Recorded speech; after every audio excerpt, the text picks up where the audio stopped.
O'zbekiston Liberal demokratik partiyasi tashabbusi bilan tashkil etilgan Ishbilarmon ayollar forumi markazida turibmiz. Bu yerda yurtimiz taraqqiyotida muhim o'rin egallab borayotgan tadbirkor ayollar jam bo'lgan.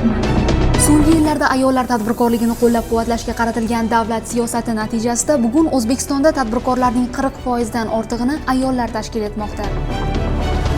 Prezidentimizni bugun ko'rib turibsizlar, butun dunyoga O'zbekistonimizni shunaqangi bir tanitdilarki, nafaqat bizning makroiqtisodiy ko'rsatkichlarimiz, nafaqat bizning eksport salohiyatimiz, tadbirkorlarimizning soni, sifati jihatdan bularning ishlari butun jahon bozorlarida biz o'zimizni mahsulotlarimiz bilan ishtirok etyapmiz. Biz xaridor topyapmiz. Yurtboshimiz tomonidan, davlatimiz tomonidan ayollarimizga juda ham katta imkoniyatlar va sharoitlarni berayotganliklari va tadbirkorlarimiz, ishbilarmon ayollarimizni nufuzi kundan kunga oshib boryapti.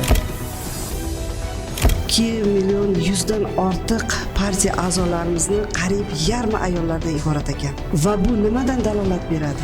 Albatta bizning partiyamizning elektorati bo'lgan tadbirkorlar, fermerlar, ishbilarmon ayollarning safi ko'pligidan dalolat beradi. Prezidentimizni tashabbuslarida bilaman. Prezidentimiz olib borayotgan islohotlari va mana shu partiyaning hissasi meni bugun mana shu minbarda Oliy Majlis Qonunchilik palatasi deputati bo'lib sizlarga gapirayotganligim bir namunasi deb bilaman. Birinchi marta ko'p joyda men tadbirkorlikni boshlash uchun yordam so'raganman, lekin hech kim menga qo'l cho'zmagan. Yig'labman birinchi marta 2004-yilda O'zbekiston Liberal demokratik partiyasiga kelganman. Menga yordam bering, menga kredit olib bering.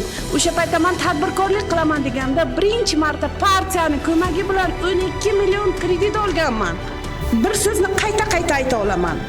Men O'zbekiston Liberal demokratik partiyasi kashf etgan tadbirkor ayolman deya olaman.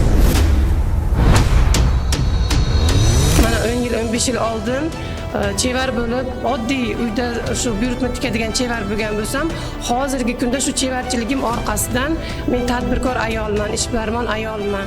Partiya tomonidan har bitta ayolni kashf etish va har bitta ayolni qanaqa orzu, maqsad, istaklari bo'lsa, o'zini sevgan sohasi bo'yicha yo'nalish berib, yo'nalish ko'rsatib, qo'llab-quvvatlashlar natijasida bugungi kunda ayollar safi kengayapti.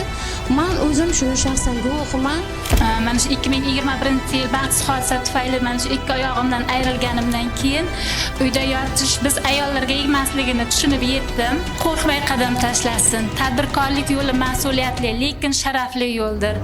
Bu yo'lda har bitta ayol o'zini, balkim jamiyatni ham baxtli qiladi. Mana shunday bizni ayollarimizni, xalqimizni qadriga yetib, ularni farovon yashashiga umid baxsh qilayotgan prezidentimiz borligi hammamizni baxtimiz. Biz baxtlimiz.